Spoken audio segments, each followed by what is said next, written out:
Hello and welcome to Talking Aussie Books, a weekly podcast bringing readers and writers of Australian fiction together. I'm Claudine Tonellis. As an avid reader and passionate advocate for Australian fiction, I have made it my mission to spotlight local talent.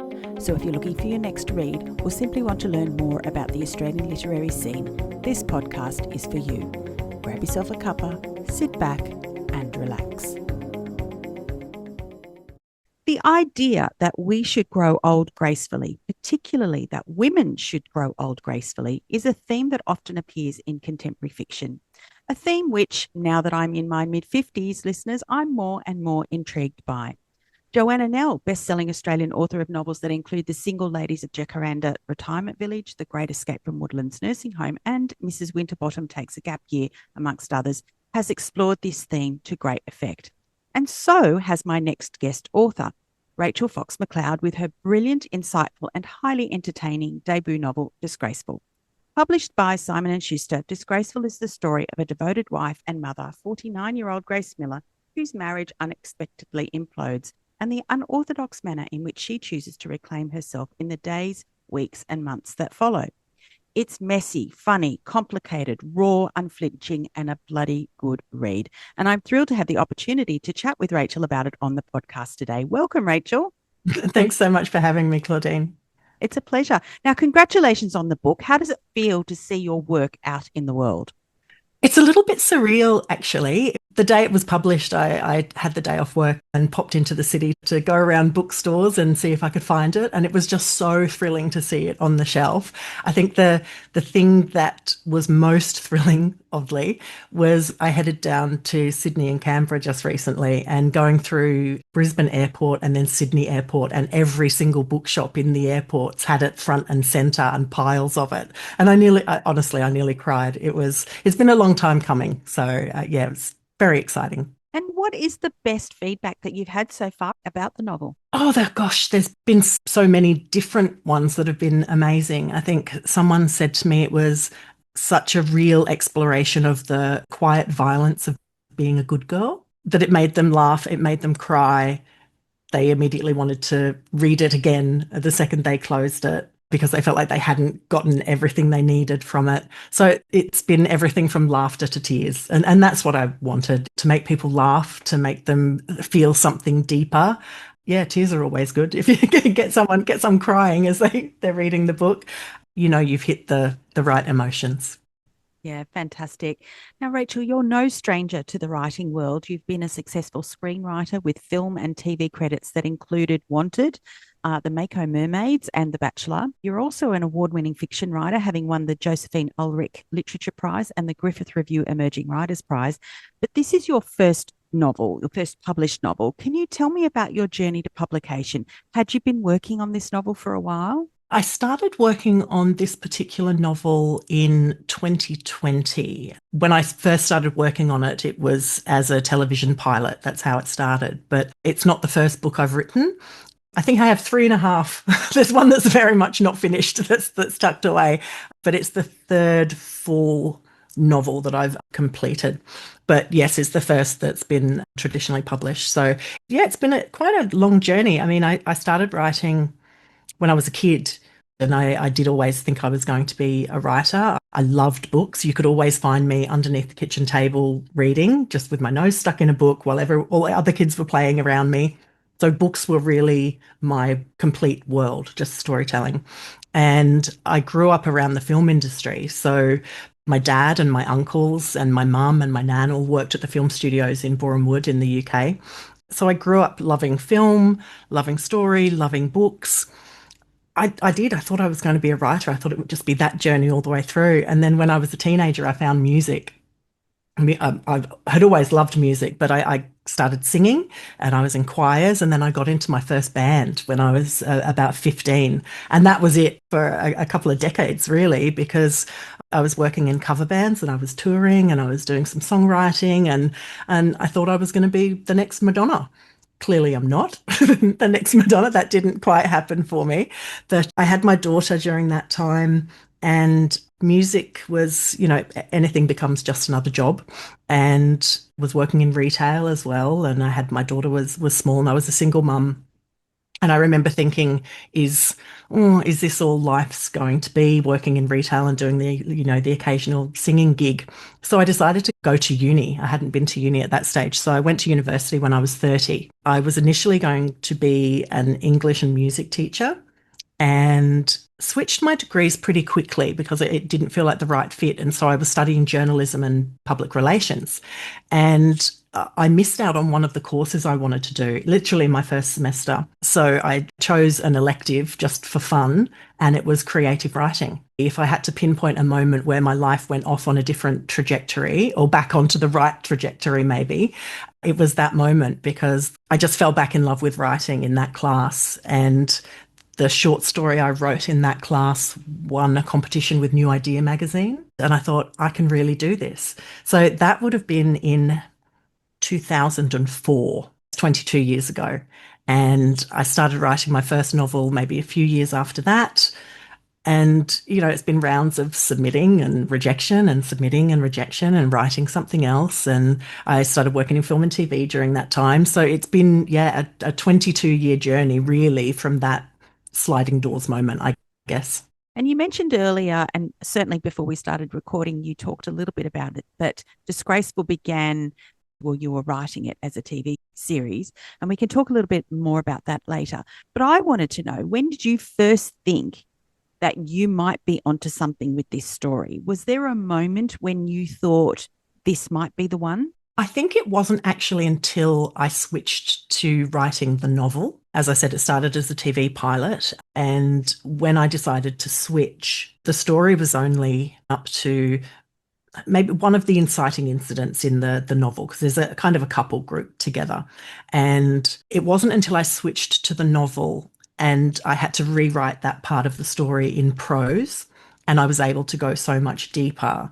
And then it just continued to flow out of me at that stage.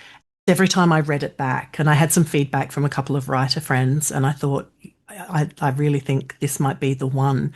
But I think it wasn't until I was encouraged to go really, really deep. For context, the last couple of books I wrote before this were romantic comedies. One was a rom-com mystery hybrid and very funny, sexy, a bit edgy, with some deeper themes, but very much kind of those in those lighter realms, I guess. And they hadn't been published. And it wasn't until my sister, my agent, and a few people had said to me, I think the problem with you not getting published, I think you're not going deep enough. You have to think about why. And so I did really have to examine that. And I knew I wasn't. And I knew if I wanted this book to be as impactful as I wanted it to be, I knew I was going to have to go really, really deep. And that was really terrifying. But once I started doing that, I had to start writing like nobody was going to read it. And once I started doing that, I thought, this is going to be the one. I think that is the message that's coming out more and more in relation to publishing, its own voices stories. It's stories where people can draw on lived experience that shows up on the page.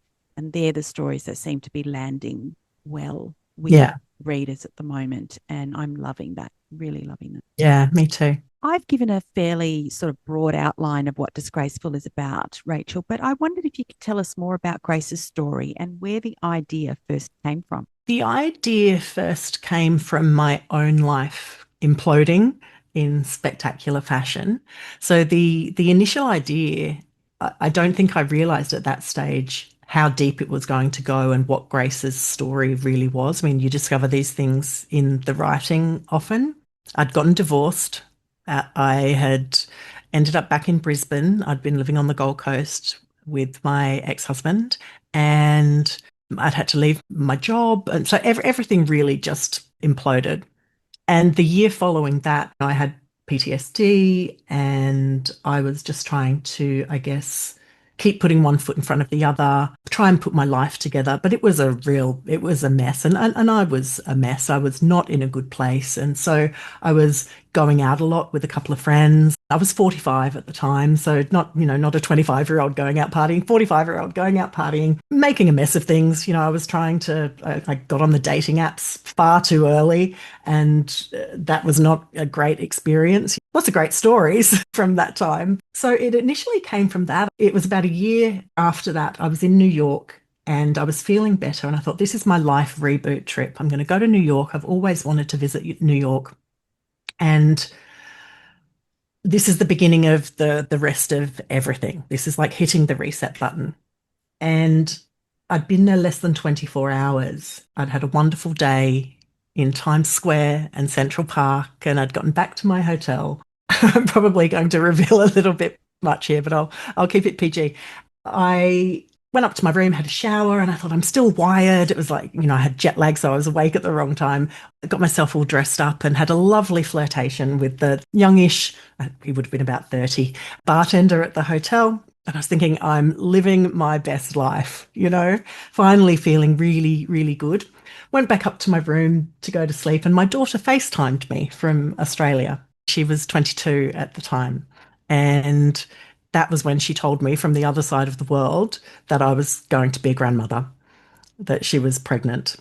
And I did not react well at all, at all. Looking back, I'm embarrassed at how badly I reacted, but my brain couldn't compute it. I was literally trying to start my life over at 45, trying to figure out who I was, what my life looked like. It's hard starting over when you're older, And then all of a sudden, when I just felt like I was grabbing hold of the first little, I guess, strings of what my life could be, and I thought, well, I could be anything, really. That was my brain. I was thinking, I could be anything. I could go and travel the world. My daughter is grown up. I don't have to compromise with anyone. I can literally be whoever I want to be now. I could maybe start singing again. And so I had all of these ideas. And then all of a sudden, I'm going to be a grandmother.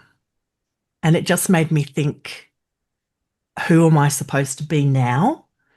And it was really hard to reconcile that with all of these sudden thoughts I had about my future, because I felt like all of a sudden I was tethered, and I'm not an overly maternal person. I have a beautiful relationship with my daughter, but I'm not an earth mother, and I'm not surrounded by kids all of the time.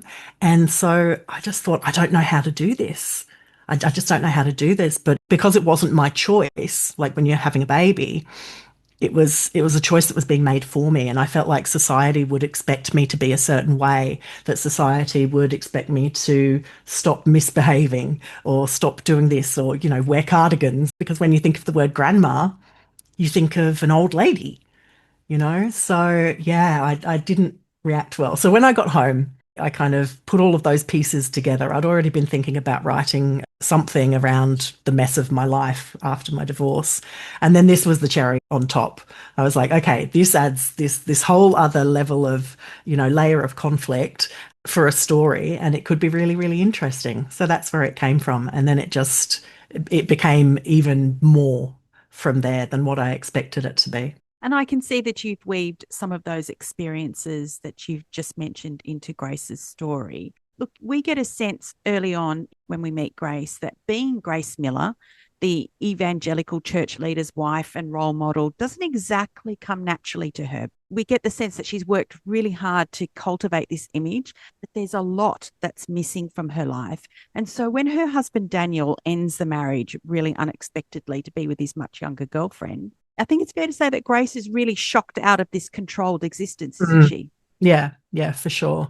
Because she has chosen this life, when readers read the book, they'll understand more how this life came about, and that it wasn't the plan, but it was something that she intentionally chose in order to give herself the best chance, and her daughter the best chance, of a good life, of a good, solid, abundant life. I guess when you choose something for those reasons, it's never going to be, the best fit. It's not going to fit like a glove. It's like you're wearing someone else's coat.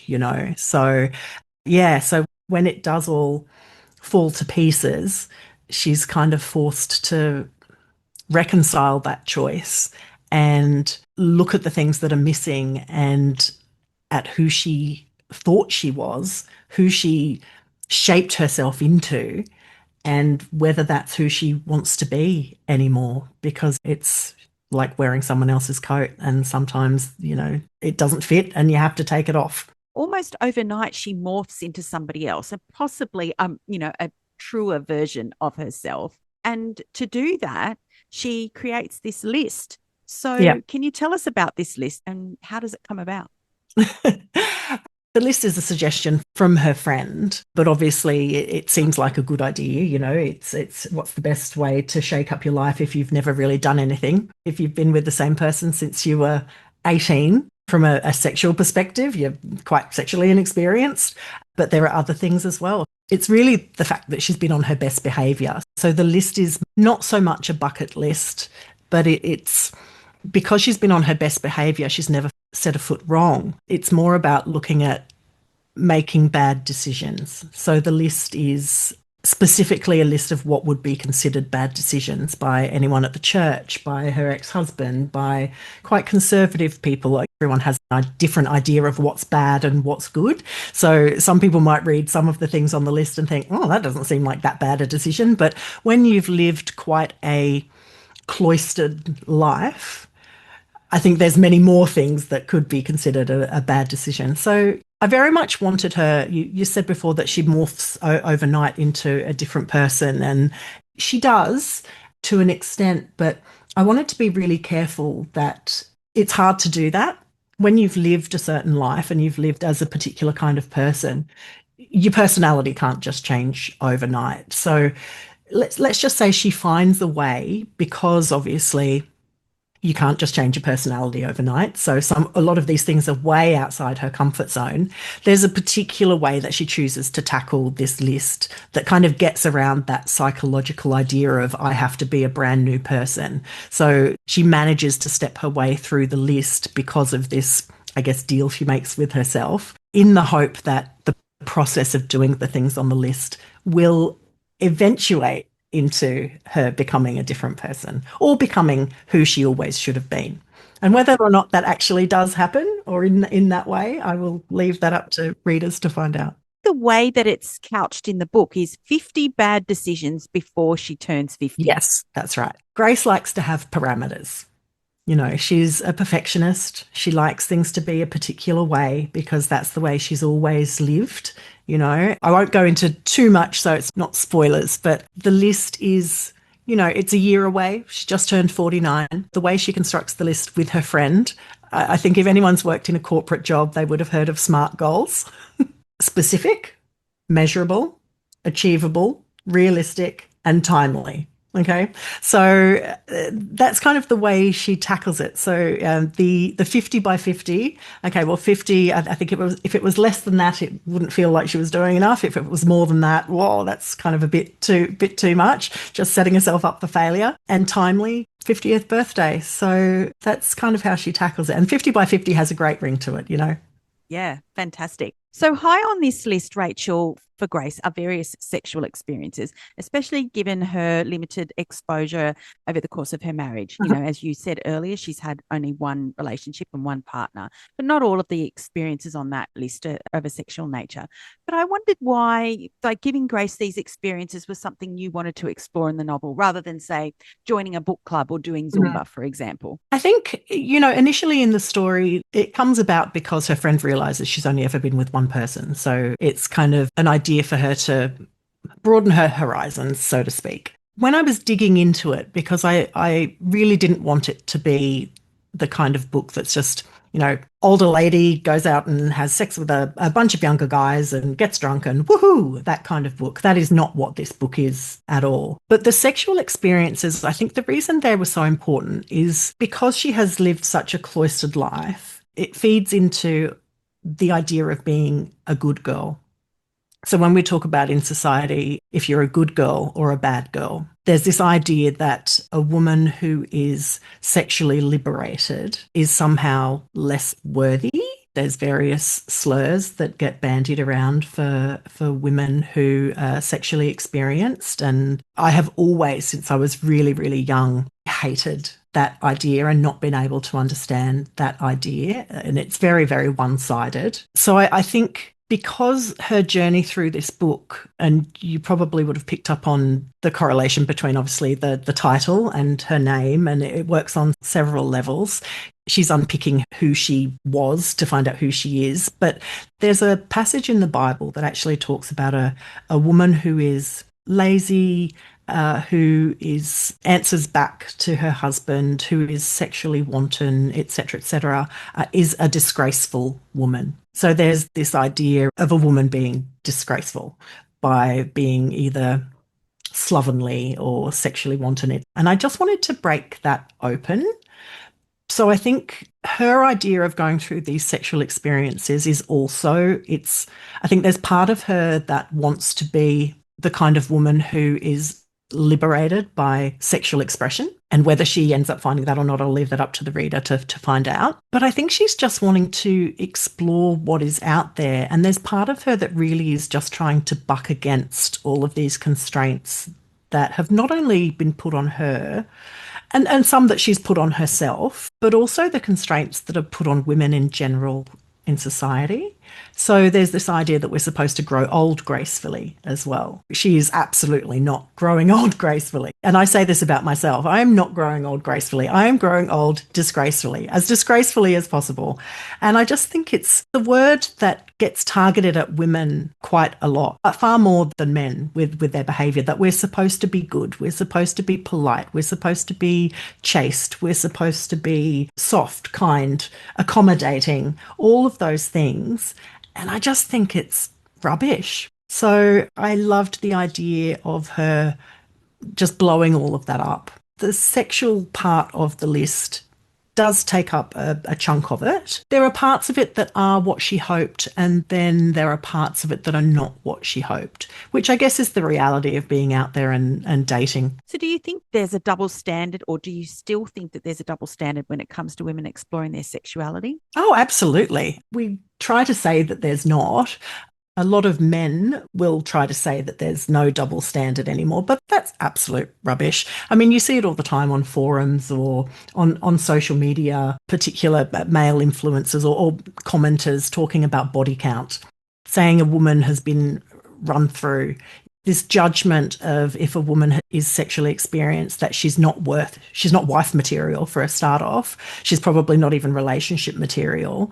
I remember going through high school, learning that it was okay for boys to sleep with whoever they wanted to, but if you're a girl, no, no, no, no, no, like you're a slut, basically. And I remember it really just grinding my gears, even way back then when I was a teenager. And I wasn't a very experienced teenager. I was probably what you'd consider to be a slow starter in that sense. But I don't think it's gone away. I graduated high school in 1991 and it was happening then. And I think there may have been like a brief period in the late 90s, early 2000s where it didn't seem to be as bad. But I'm probably wrong, because the only reason I don't think it was as bad is we didn't have social media then, right? So it was probably still there.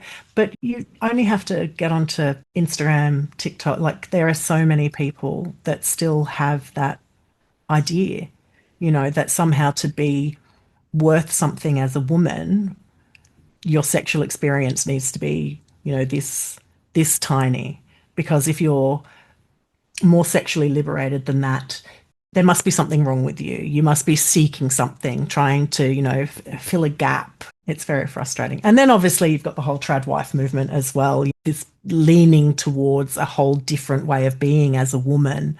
And so I think what I wanted to touch on in this book, or what I wanted to imply, there's a lot about womanhood that we perform, and Grace has been performing womanhood her entire life, even before she was a woman. When she was a child, the drive for perfectionism and external validation and being a good girl, because that's how you get love, and I think that is still something we see and hear a lot of, that in order to get love and be worthy, you have to be a good girl, you have to be nice, polite, all of those things.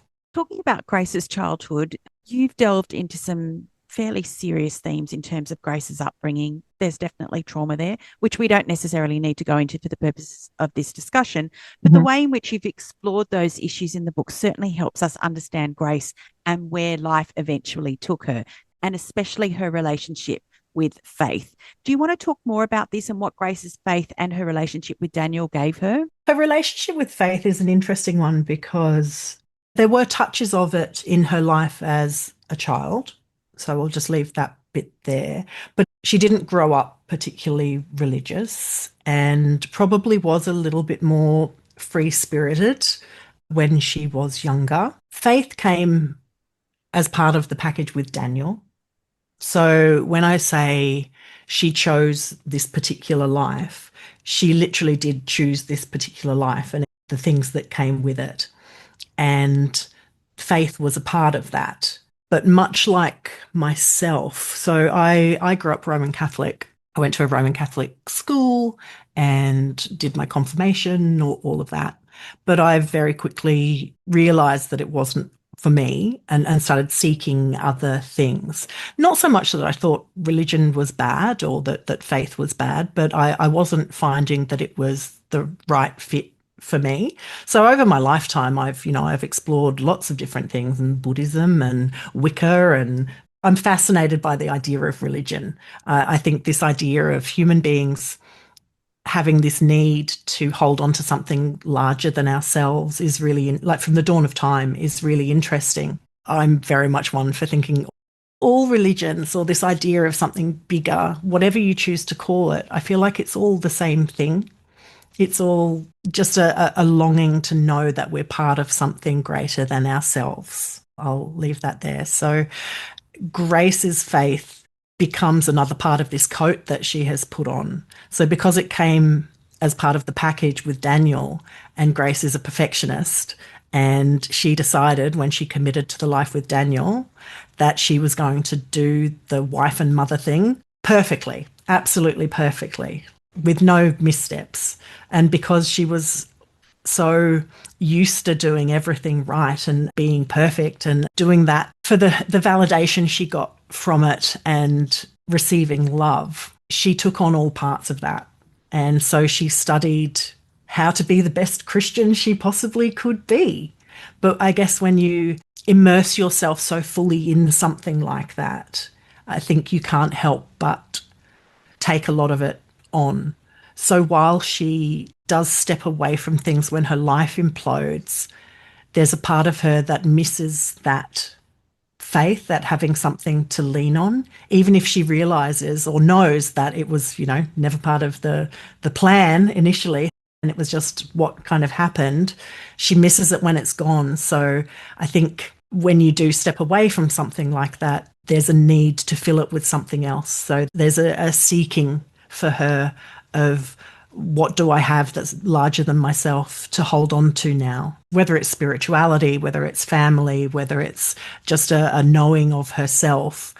She does feel that loss of faith, even though it wasn't 100% real for her. Maybe there were parts of it that were real, parts of it that were not. So it's quite complex. You talked a little bit earlier, Rachel, about the moment that you found out that you were going to be a grandmother and how that made you feel and what your reaction was. And talking about Grace and her desire to be a good woman, especially when she was married to Daniel. When Grace learns that her daughter Abby is pregnant, she doesn't feel the way that she knows she's expected to, in the same way that you didn't.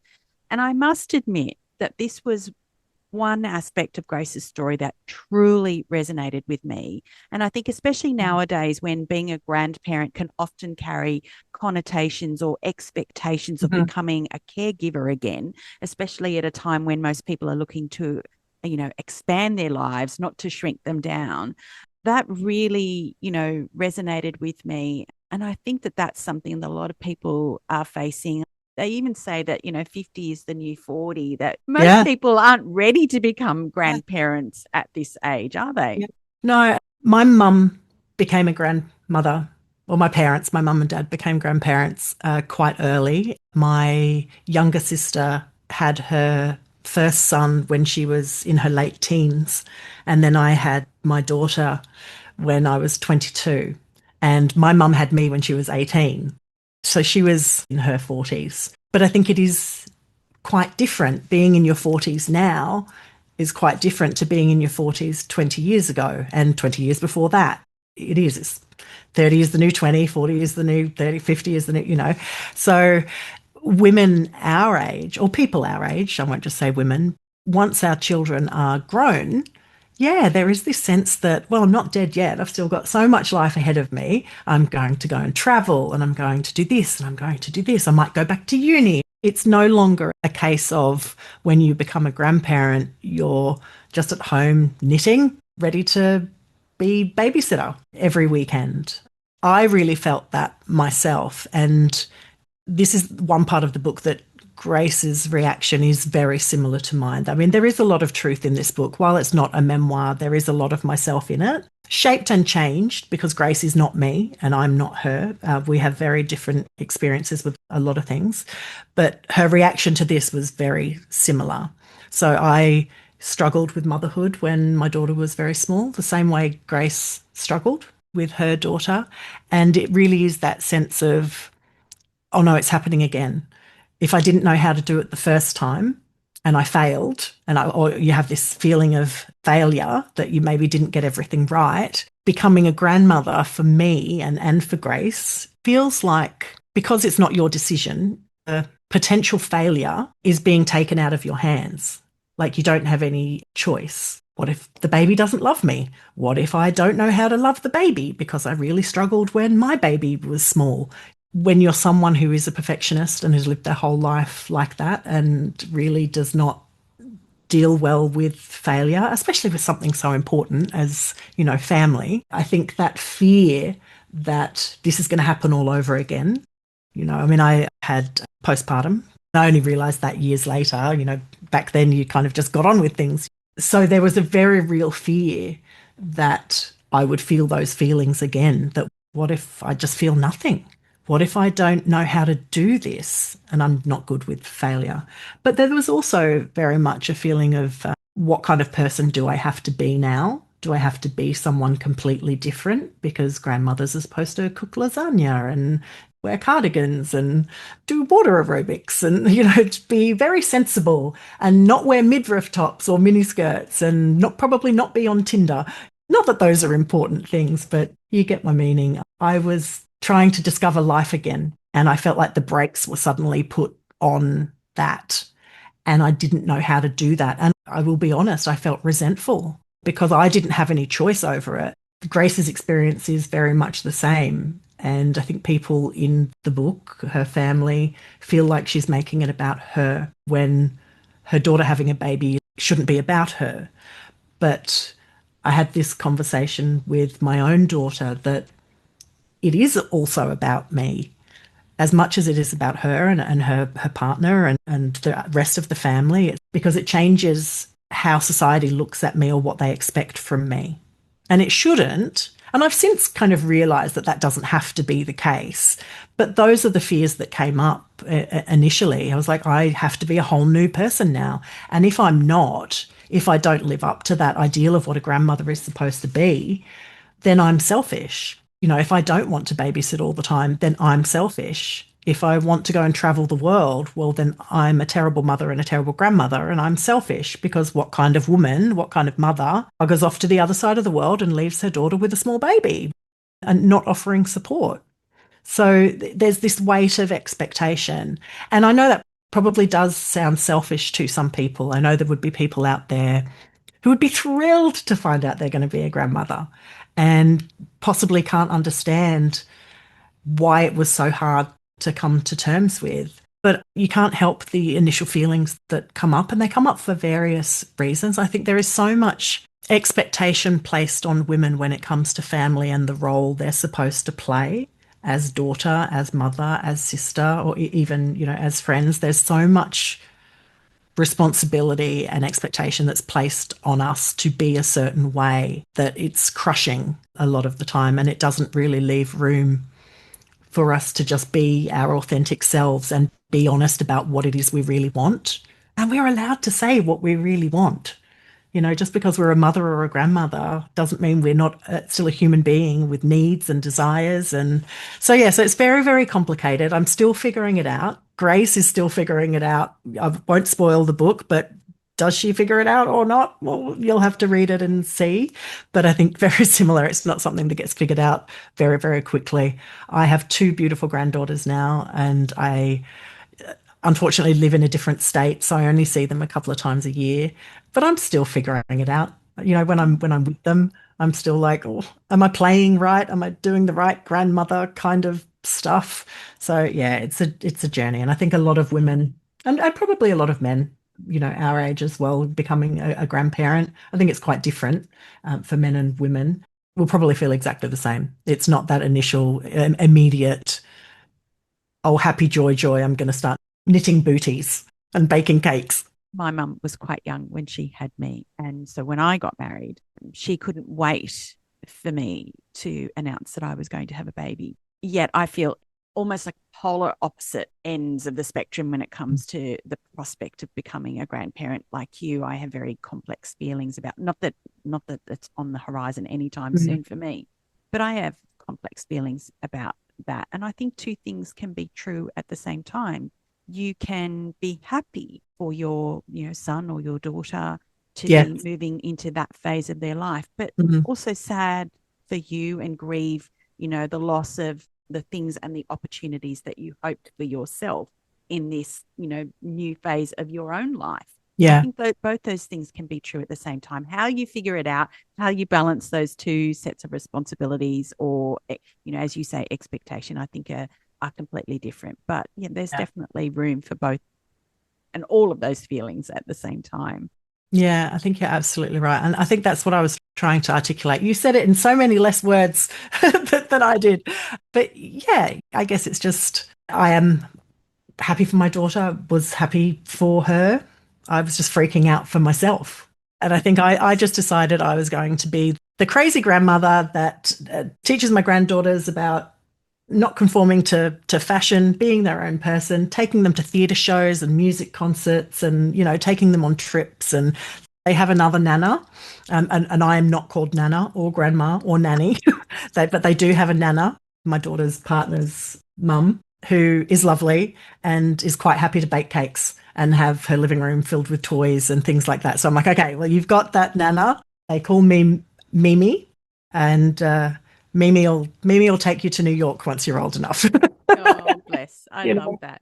So, look, we've been talking about expectation, about societal pressures, and Grace, in many ways, is every woman. She represents the sacrifices we make, the expectations placed on us, the double standards imposed on us by the patriarchy. So, I guess it's no surprise then, Rachel, that the novel is currently in development as a series and will no doubt appeal to a wider audience. Can you tell us more about that?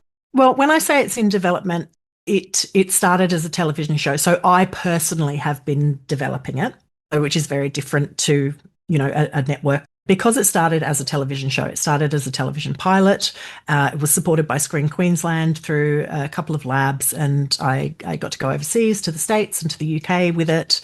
I had written the pilot. I had a television Bible. And then, as I think I touched on earlier, I didn't feel like I was going deep enough on the page. I was a prose writer first before I started screenwriting, and I just felt like I wasn't able to get right inside Grace's head without going right inside Grace's head, which is much more difficult to do on screen or in a script. So I shelved the TV show and wrote the novel, started writing the novel. And now that the novel is out, the script has been with I have a screen agent as well based in London. And so now that the book is out, the television pilot has been pitched or is being talked about and looked at. All I can say is there are some conversations happening. So I feel like because of the way it started and because of its appeal and what it looks at, I absolutely still do believe it will make a great television show. My hope is that it will be adapted. When that will happen, I do not know, or who with. You know, there's never any guarantees with screen projects, and sometimes things can be made quickly. Sometimes things take years and years and years. And that's even if it gets optioned. So as I said, there are conversations happening. My hope is that it will be optioned and that it will make its way to the screen sooner rather than later. Watch this space. Indeed. Thank you so much for that. So, what's next for you? Are you writing something else at the moment? And are we likely to see Grace in other stories? I have started writing what I'm hoping will be my next book. I'm not very far in at the moment. It's been percolating for quite a while. And I only signed a one book deal with Simon and Schuster. So they obviously get to look at whatever I write next first. And I'm hoping it's that difficult thing of what if this idea that I really want to write isn't one that they want? Then you're kind of Mm. like back at square one. But I'm cautiously optimistic. Like I'm hopeful. So it's another contemporary fiction with a female protagonist. And all I can really say, because I'm still figuring it out, it's about loss and community and hope and the end of the world. It probably won't be as funny as Disgraceful. Disgraceful was as funny as it needed to be, but a lot of the other stuff I write is quite serious. Really don't want to be pigeonholed into the, oh, she's the funny author, because I do write quite deeply. And as you can see in Disgraceful, yes, it's very funny, but there is that real mix of much darker themes, and it's really complex and layered. So it's a lot more than people might expect by looking at the cover and reading the blurb. So this will be similar. It is will have touches of probably quite black humor, because it's Mhm. very hard to be very funny about the end of the world and some other darker things that are in it. Yeah. But this one is very hopeful. Grace's story was very, I guess, internal, even though she's doing a lot of external things. It's very much about her. This is more about starting in that place and moving outwards and finding community and hope in the what could be considered the darkest of times, and connection. And I'm very much interested in how the world at the moment is, or for some time has been, so disconnected. We're so disconnected from each other, especially since COVID. COVID changed so much. COVID and social media and things like that. I feel like we're more connected than ever and more disconnected than we've ever been. I'm fascinated by the idea of what happens if that gets taken away, and how do we reconnect with each other when we don't have much time left, I think. And as for Grace, there is room for another book, maybe even more.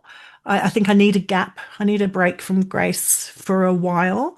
But obviously, with the potential for it being a TV show, obviously, I had thought when I was working on that idea and working on the television Bible, I did have some thoughts about where Grace's story goes after the end of this book.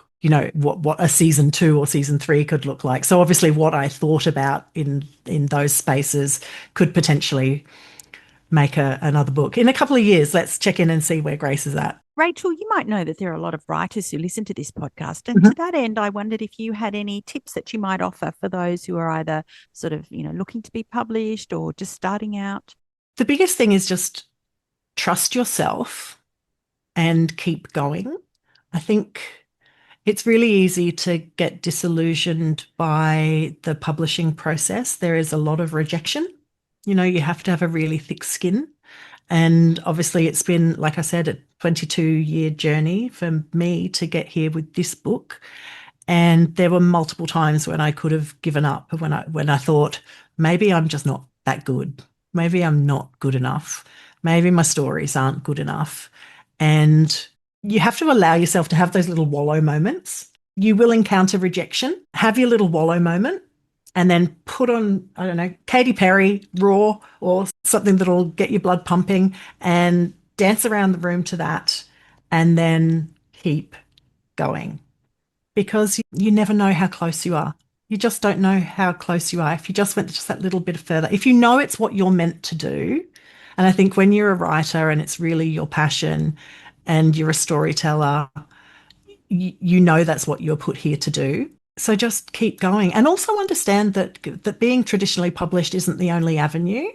And indie publishing is absolutely a valid avenue. I know a lot of writers feel like being traditionally being traditionally published is that extra stamp of validation. But there are so many successful authors out there who indie publish. It's just a completely different model, and there's so much more work that goes into it. There's a lot of ways to get your work out there. If you're in it just to get published and make money, you're probably in the wrong industry. But if you're in it because you love story and you really want to get your stories out there and your words out there, just trust your gut, trust yourself, keep going, keep getting better, keep writing, like just keep getting better. I'm still learning things. I've been doing this a really long time in various different ways. I was a journalist before, I was a journalist for years as well. And so I'm a good writer. I'm still learning. There are still things I learn. So just keep learning, keep going. And, if you want your stories out there, there are ways to get them out there that don't always fit into the traditional publishing model. But if that's your dream, it was my dream, I didn't want to give up, you just keep going and surround yourself with other writers.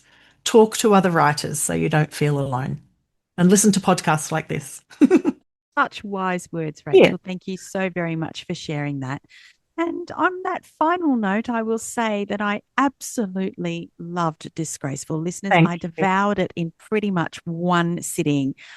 It's been a joy to chat with you today, Rachel. Thank you so very much for joining me on Talking Aussie Books. It's been so lovely to be here. I've really enjoyed our chat. That's it for this episode, folks. Hope you enjoyed this conversation as much as I did. If so, I'd love it if you'd leave a review on your preferred listening platform, which may include Apple Podcasts, Spotify, or Amazon Music. Until next time, friends, happy reading.